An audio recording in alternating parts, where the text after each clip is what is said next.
Carol and Cheryl, Cheryl and Carol, Carol and Cheryl. Hi, welcome back to Conversations with Carol and Cheryl. How are you, Carol? I'm doing good. How you doing, Cheryl? I'm doing well, thank you. So, who is our guest today? So today we have Lisa. She's Ampufree. That's right. What is that? Well, I'm free of foot pain. So, amputee is a specific word. I consider it Ampufree. I might have even said Ampufree the first time because that's all I ever say. Okay. But it's just, I'm free of that negative part. Well, welcome to the show. Thank you for having me. And we're really looking forward to hearing your story. Oh, okay. So can you start by telling us a little bit about yourself? Sure. Before you were in pain and Well, I moved to Bradenton in 2006 with my mom, and I rented a house in Village Green. And my aunt lives in Coral Shores, so I had some family. That's the reason I brought my mom down, so she could be visited and stuff by her sisters and get her back into that. And a man that lives on the street, I met him and became involved with him on and off for like 2 years, and then we became full time in 2008. Damn, I got to move down there. That's right. And we were so active.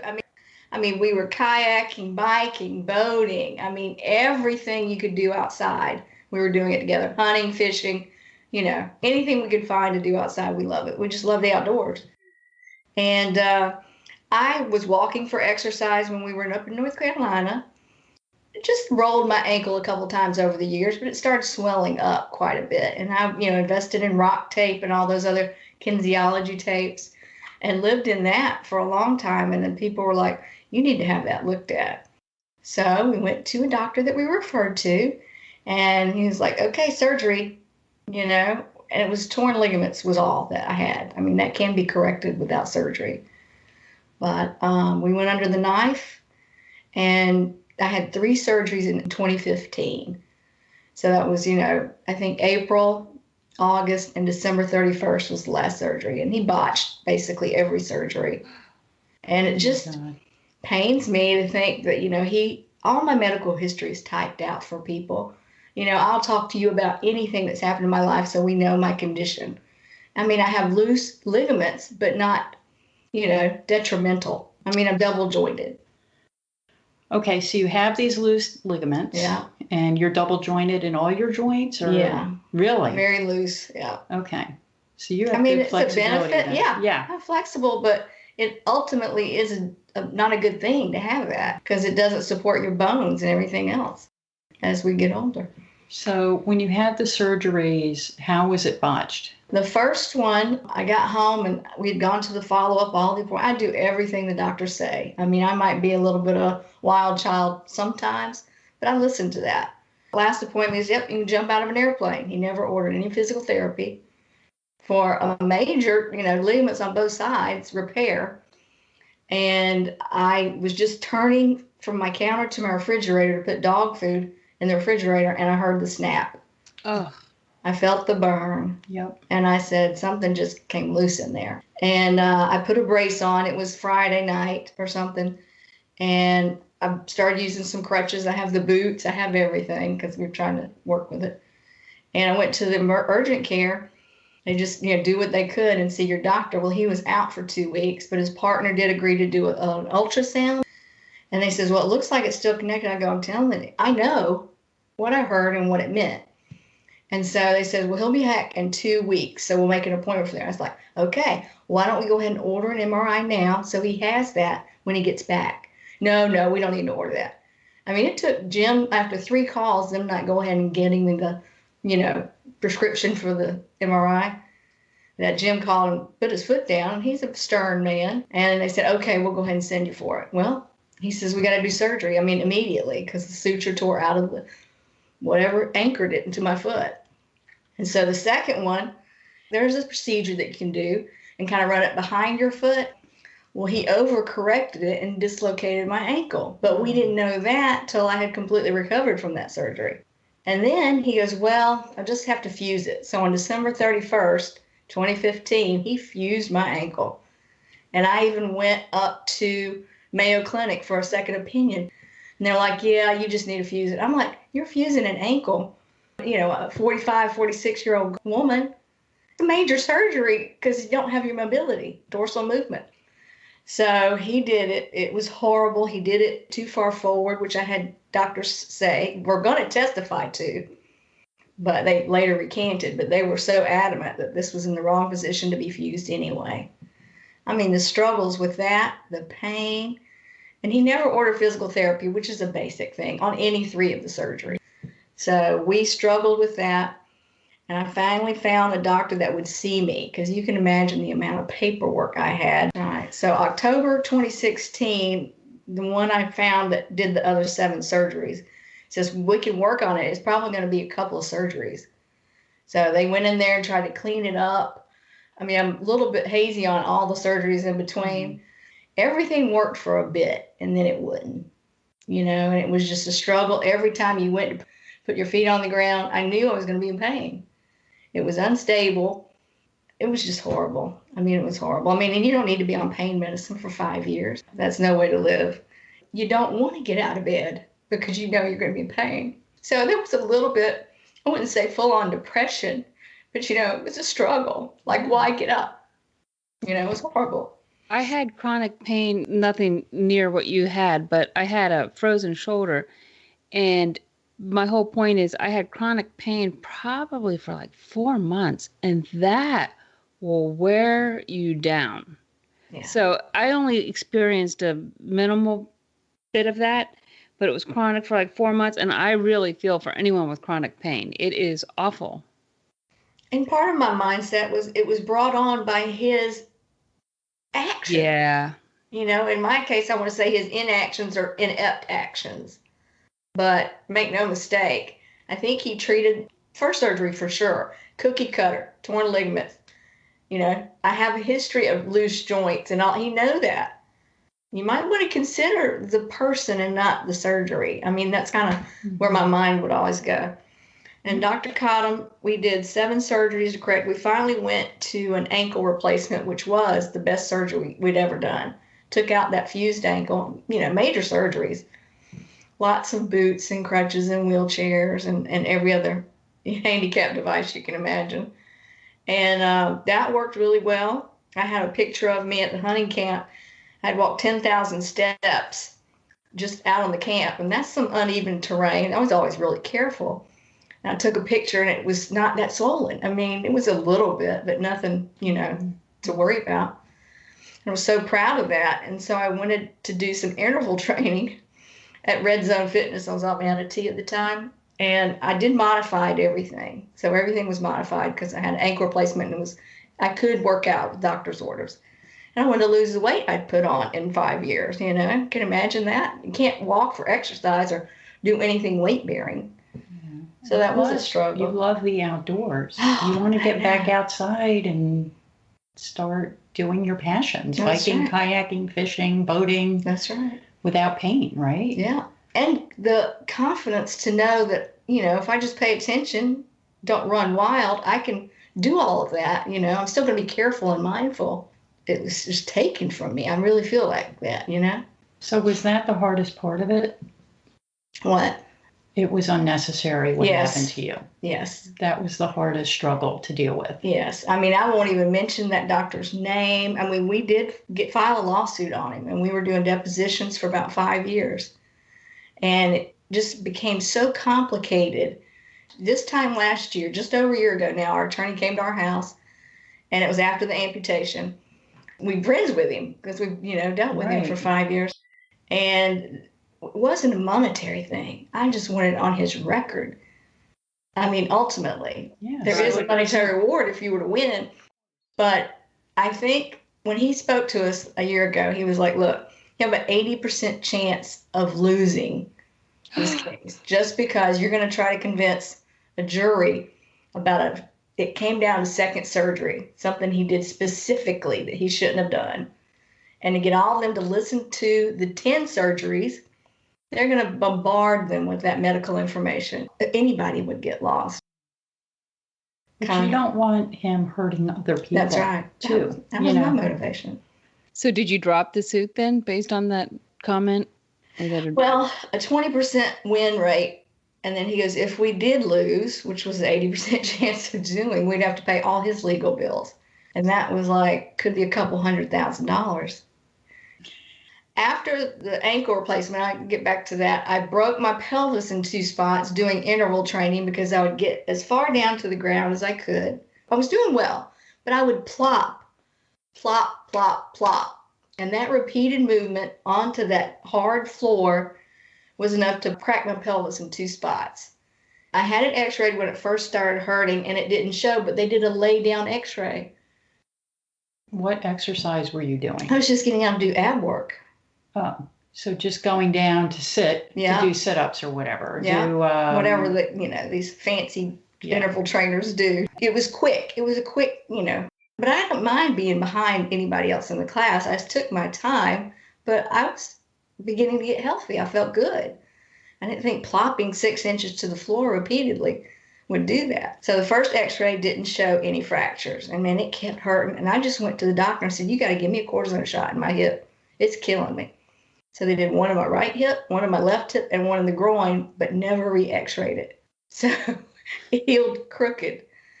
It didn't even heal for a year, but I thought that was my thyroid medicine not being strong enough. That was later determined.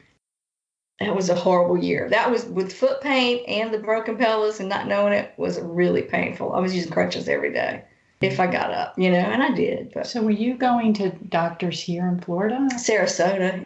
But the ankle replacement could not withstand the torque of the rotated pelvis. It never would. Oh my God. So it collapsed the ankle replacement.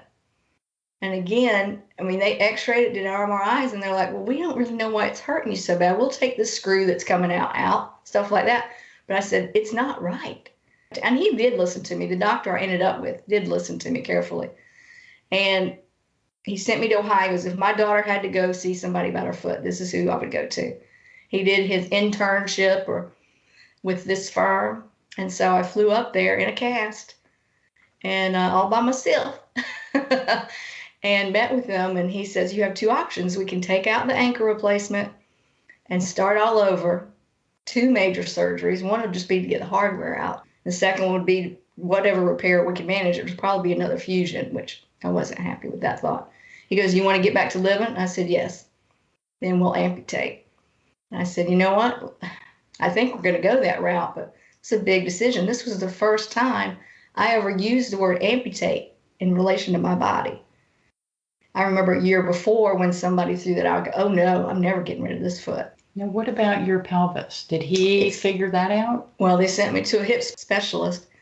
He x-rayed me. He goes, what roof did you fall off of? He goes, this looks like you fell off a roof. And I go, if I'd have fallen off a roof, I would have been in the emergency room.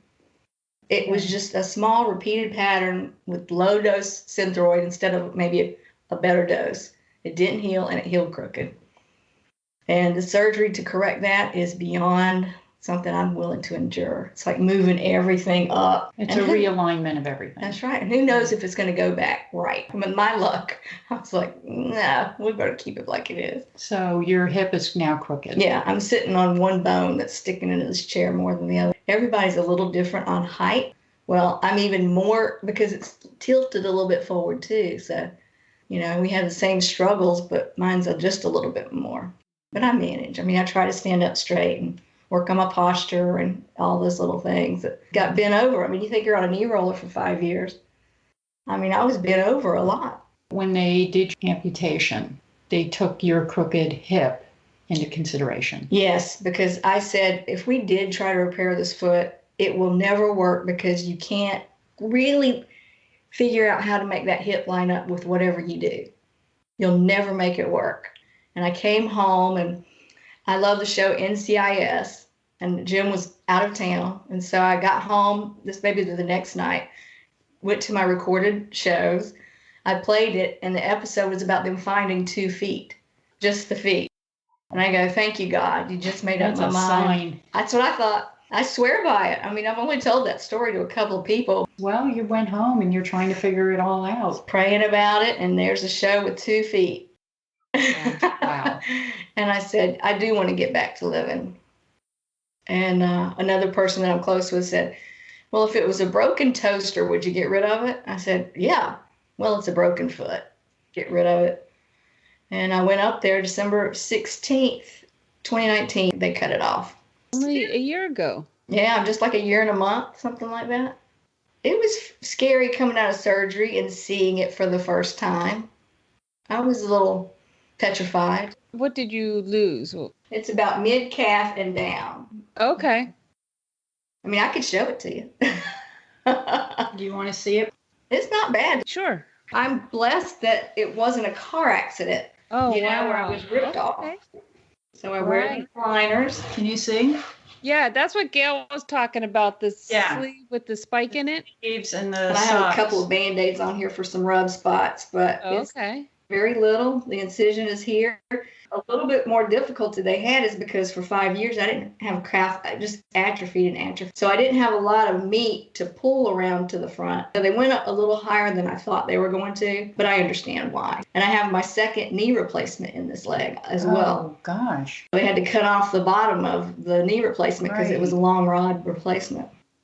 Thanks So, for showing it to us. no, Yeah. Where you have it has to be pretty comfortable, right? it is. I mean, I definitely wanted to keep, I don't ever want to go above the knee. So I pray every day that nothing happens to this knee replacement or anything else happening. Anything below it. I know Gail struggles with a lot of ghost pain, and I feel for her. I would swear to you that God turned off that pain center, the major trauma. He did flip a switch in my brain, and my physical therapist did tell me that that's possible. He's the one that suggested it. I'd still feel pain, but it wasn't like going to kill me. And because every once in a while, I said, well, how do we turn this switch back on? Do I need to go to a psychologist? He said, no, because one day your body will be in less trauma and it will just kind of come back on. I never used to even get sore at all. You know how after you do some Yes. weights, 2 days later you're sore? Yeah. I wasn't feeling any of that soreness. I'm like, well, I want to know that I did enough workout, pushing it to, what is safe for me to do. And it started coming back one time, and I said, okay, God, you can turn it back off. Because I was like, I'm sick of this pain. And it's been great getting to know Gail Oh, yeah. because she's the same amount of time an Ampufree.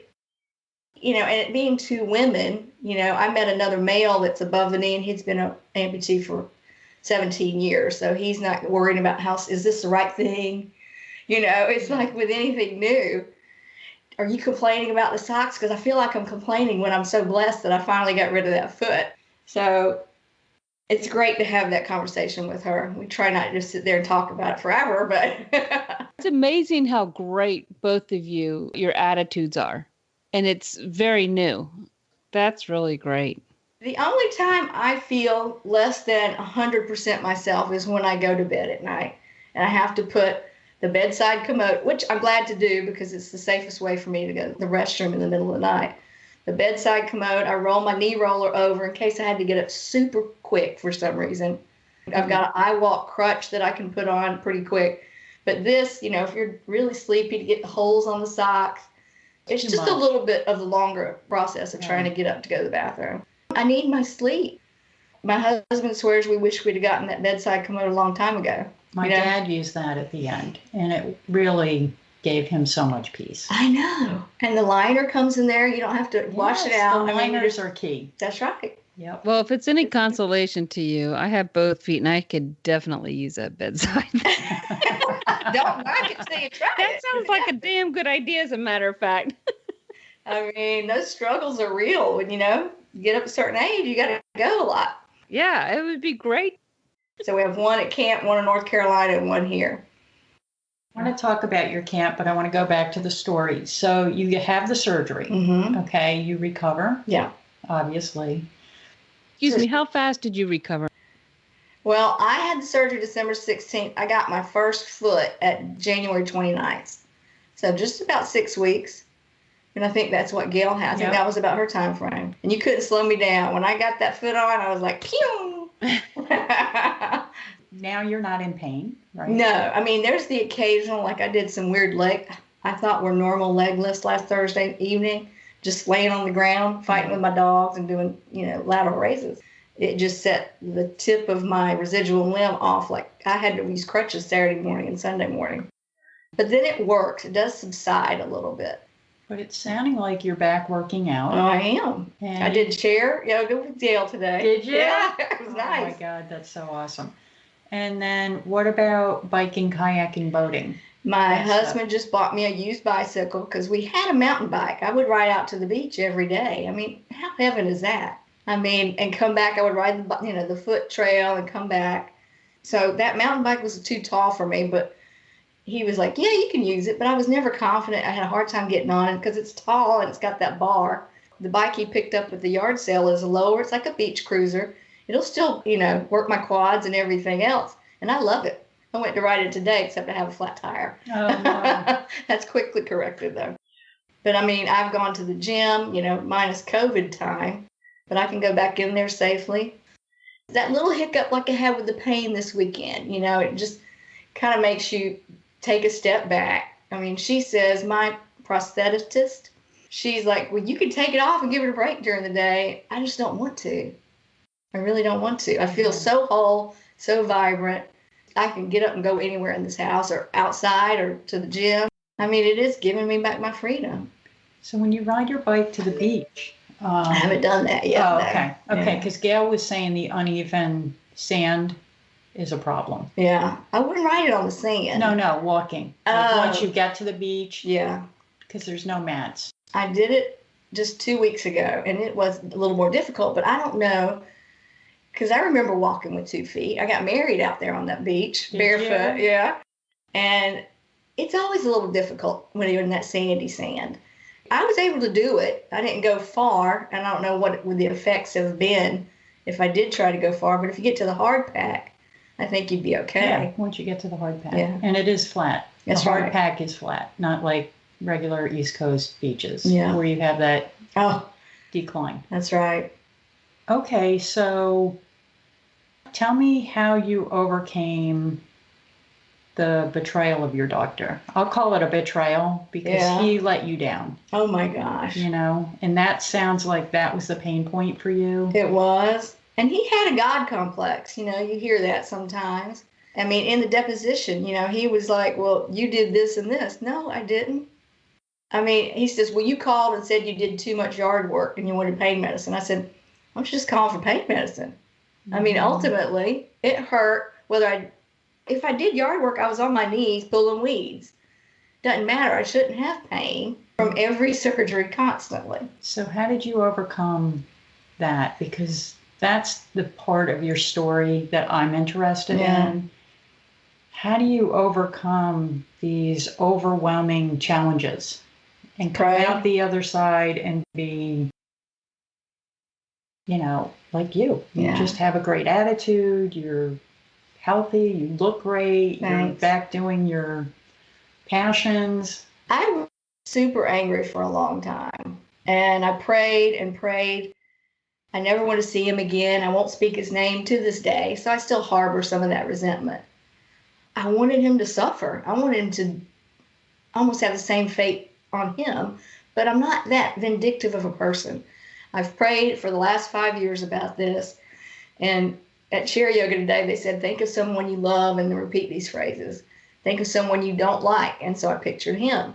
And she says, tell them that you love them. And I couldn't do it. So you're just not there. You may never be there, and that's okay. He has moved his practice to North Carolina. So I'm glad that I won't ever run into him. Mm-hmm. I mean, I wouldn't physically harm him, but he let me down. And you put so much trust in someone that's going to cut you open. The more and more surgeries I've had, the more I'm like, know exactly what you need when you go in there. And make sure they know they're operating on you and not surgery number 17 for the day. I lost my foot. I don't know if this helps, when I thought I wanted somebody to, karma and stuff like that, to have karma. One time I read this quote, and it seems like I see this. And the quote was, karma doesn't come in one big act. It comes in every day that you live your life. So this guy really may be getting his karma, I hope so. For one thing, he has to live with what he's done. I mean, he may act like you can brush that off, but when you put your head on your pillow at night, you can't always brush that off. I mean, this guy has to know what he did, and he's got to feel it. So anyway, you just really don't know what someone's doing, but I found that to be true. Yeah. Hard. I mean, the fact that nobody picked up on my fractured pelvises is baffling to me. But that's okay.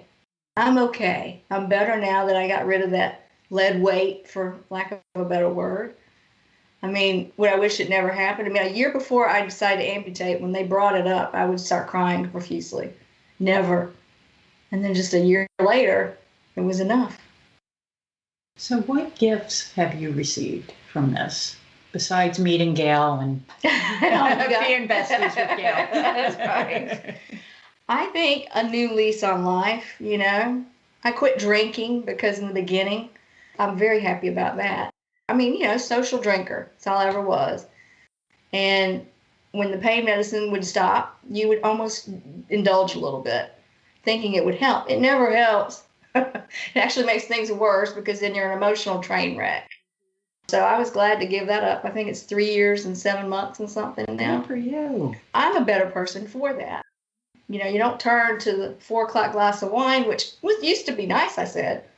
But then when you're dealing with all this, it just amplifies everything. It's a negative drain. Jim and I are much better for it.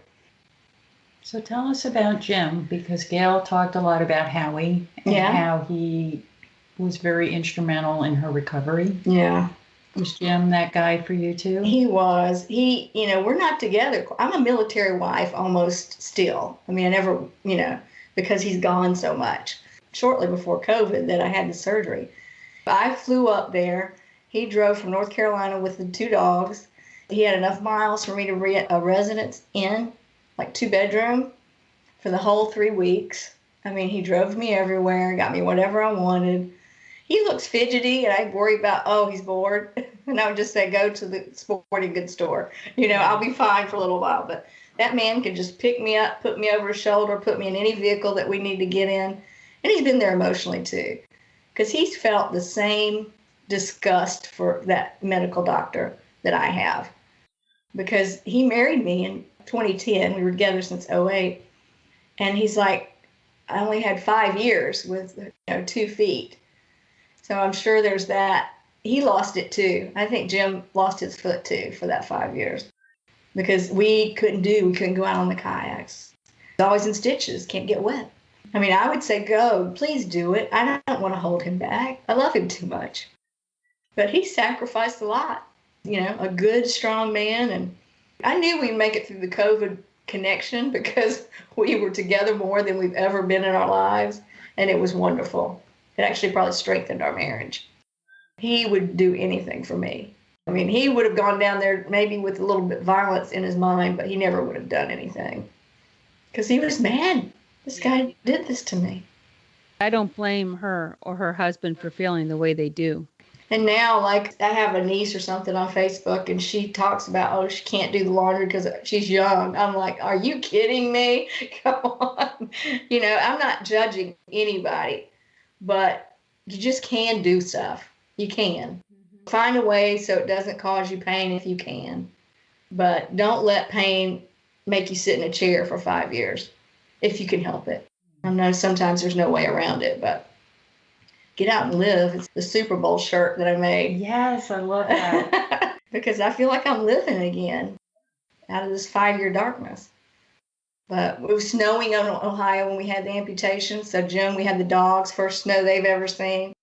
Longest time since I'd seen snow. So he would take me out in the wheelchair. It was beautiful. It was wonderful. Wow. We drove home. My follow-up appointment was Christmas Eve at like 7 o'clock with the doctor.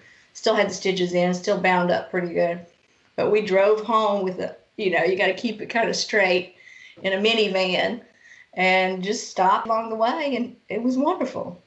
We traveled real well together and the puppies were there. I mean, it was heaven.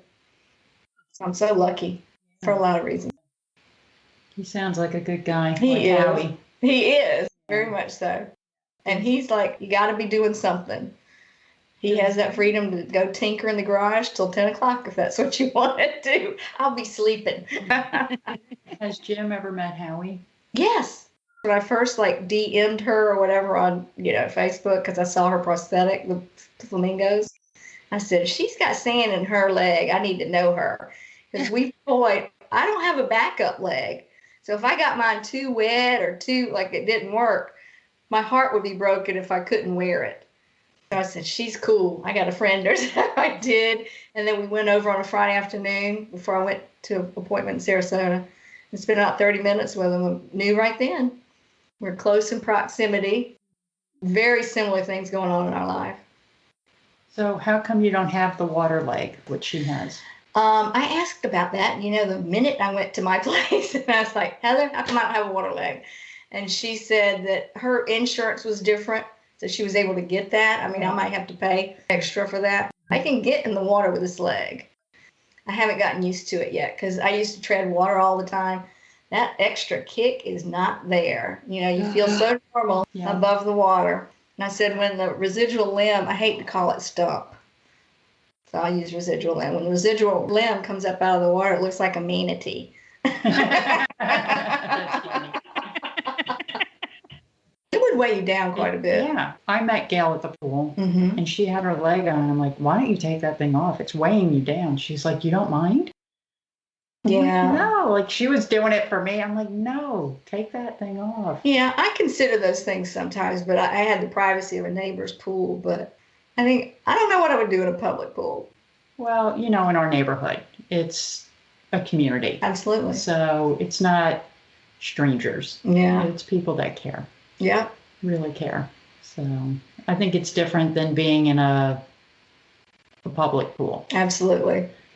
I would probably still do it, if I was with friends or something, just so I could. I love swimming Well, too. if you want to get your workout in, you're going to do what you got to do, right? That's right. Well, I tell you what, anytime if you've ever had an ankle or any injury and you've got a brace on your ankle, your wrist, whatever it is, people always ask you what happened. A lot of people will tell you the list of 20 things that they had done to their arm or leg, So it's like an invitation for them to tell you all their medical history. Well, that has stopped because people don't ask me about what happened to my leg now. Children have asked, and I just, say, it's just robot leg, I'm proud of it.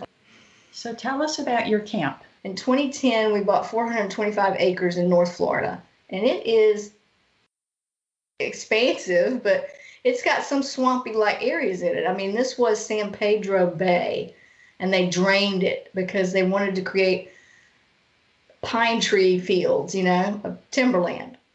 So there's over like 1 million acres of privately owned timberland in this area, south of I-10, but 23 miles, I think, from the Gulf, from a bird's eye, not by land. Jim had looking for this, and when he's overseas, he does nothing but research on his downtime. They can't be going out and everywhere. He found it. It was cheap. This guy was trying to get rid of it. 20,000 acres in the middle of this 1 million acres. So we got it. We said, we'll take 425 if you crop it out like this. When you go out there, and it takes an hour on dirt after you get off the paved road, you're like, what is back here? Yeah. Oh my God. But we named it Belltown Woods because there's 119 lots in what that guy was selling, and there's 55 people that are active camps. So we call it Belltown Woods. I mean, we didn't name it, but, the people got together because it's nice to have information about other campers in case of an emergency, a fire, or anything like that. But over the 10 years, we never go out there without a full to the brim truck and trailer. If we've got spare anything, we go to yard sales constantly to get extra shovels and, anything, because you don't want to pay full price for all that stuff out there when it's sitting some. We built a cabin 5 years ago, call it the Moose Lodge. Jim's call sign in the service when he was in Delta was Moose. So we took a double wide, it was an old schoolhouse. You know how they double wide schoolhouses they set up? One of those, we gutted it. And I tell you what, it looks okay from the outside, but it's beat up, got some tin, got some rips in the tin. You go inside, it's like, where did this come from? I mean, we had it drywalled. We've got those farm doors that slide. That was one of Jim's things, even when we were living in the camper, quality of life. You need a cover to protect you from the rain before you go in a house. And you started with the camper and a porch, and then it got bigger and bigger and bigger. And then 5 years later, we made it to the Moose Lodge, which is 864 square feet inside. We've got beautiful bed. I mean, we had furniture when we came to be with each other. So some of that is stuff that I have liked all my life. I mean, I got little trinkets hanging on walls. We got some deer heads in there that we've managed to harvest. And we have a big pole barn that's full. We have 2 Polarises that we drive around the camp. It's just too far to walk, and you have to walk to go get it. It's far. My big question is about the critters. Oh, yeah. So you've got to have like every poisonous snake, alligators, like what is there? Everything? Everything. There was a bear on our game camera this morning, big bear. Wow. Oh my God. You know, bears are cute, but man, they will kill you. They're very big. And I think some of the bears out there have never seen humans. It's like with a lot of the animals. I mean, the hogs were rampant. They've just slowed down. I think hunting season just ended. So during hunting season, everybody was putting out bait and corn. So they just went wherever they wanted to get it. We put it out all year. So they haven't really come back to our camp full time on the game cameras. So that's been a slim, but there's coyotes, which we don't want. We have chickens out there. The man that lives out there full time went and checked on our chickens this week, and he had 102 eggs. Isn't that crazy? That's crazy. Do your chickens, are they free range or they They're stay? fully enclosed. Yeah, I It's would like think a because of the 50 coyotes, they yeah. have to be. 50 by 80 enclosed chicken wire with a solar fence around the outside. I mean, it's almost Fort Knox. Wow. We haven't had anything get in. We had something die on top and drain down in there. But I mean, we get eggs every morning. Take food, but we have a lot of food there. We made a root cellar. We dug a hole in the ground and put a sea land container in it. Made the walls stronger because actually sea lands their strength is on top. So we did that and put air in between, like, you know, a gap for air and everything, and tilted it so it would drain out. And it's like a root cellar. I mean, we put a big mound of dirt on top. It's all grown over now. And it's right out the back door of the Moose Lodge. So it's like 50, you know, even in the heat of the summer. It's nice and cool in there. It's a good place to hide if something went down. Yeah. But we've got a lot of snakes, everything. So what do you do when you see the snakes? I mean, I know Shoot they're 'em. pretty, you shoot 'em. Well, if I can. If they're not bothering me, they really run they're from very you. shy. Yeah, they don't want to mess with you. We've had a couple rattlesnakes come into camp, and those, you know, met their end. Water moccasins, everything. Yeah, Well, some of the snakes are aggressive. they are. Like the rat snakes can be, Yeah, you know, but for the most part, they aren't. no. But you don't want to step on one by accident or And anything. pines are notoriously great places for rattlesnakes to hide. And, you know, but we make noise. I mean, if I'm driving to the pole barn, I'm in the Polaris, so I'm not walking. And then that vibration and everything kind of keeps things. We've been lucky. We've been really lucky with snakes. They do stay away. What about ticks? Ooh, we spray. Use like that off deep woods. A lot of people go out there and it's hot and they're wearing a tank top and shorts. You're going to be eaten alive with the bug. The dry fit stuff, long sleeves, long pants, and spray that with like the off deep woods. And that keeps them. And we find one occasionally, but not too bad. It's like putting on your armor every day before you go out, you know? It really is.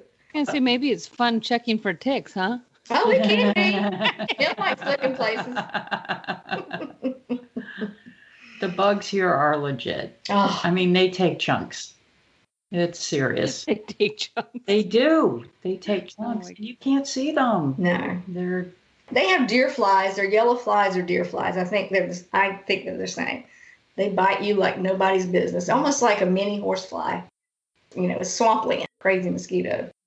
It's just waking up and you hear all the birds whistling, and it's just a peaceful calm. I mean, you want to get your mind right, just be in the woods.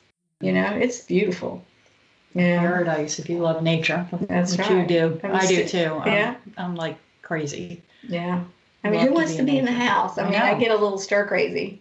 For some reason, I can't get out. I just want to be out playing. That's right. Well, I'm glad I made it this far. I mean, I just turned 55 and, you know, I can get right back at it. It seems like you're free Yes. of pain, and your body, you can move it. Yes. You're You have limitations, but you're working within your limitations. It's not holding you back at all. No, and I look forward to getting stronger and stronger. Now if I do something and it hurts my residual limb or something, I got to take it slow for a couple of days, but knowing I can get right back out there and You keep look really strong upper body, so it looks like you're doing a lot of cross training. Yeah, I'm trying. I mean, I Yeah. like to use weights and everything, and of course, once menopause hits, your muscle I know. memory seems to decline quite a bit. So It's awful. it is awful. It's such a struggle. It really is. I don't think they warn women enough about menopause. Jim felt the same way. Like, this is horrible. You know, he went through that too with all this surgery. Oh my God. Yeah, let's just throw everything in that crock pot. Yeah.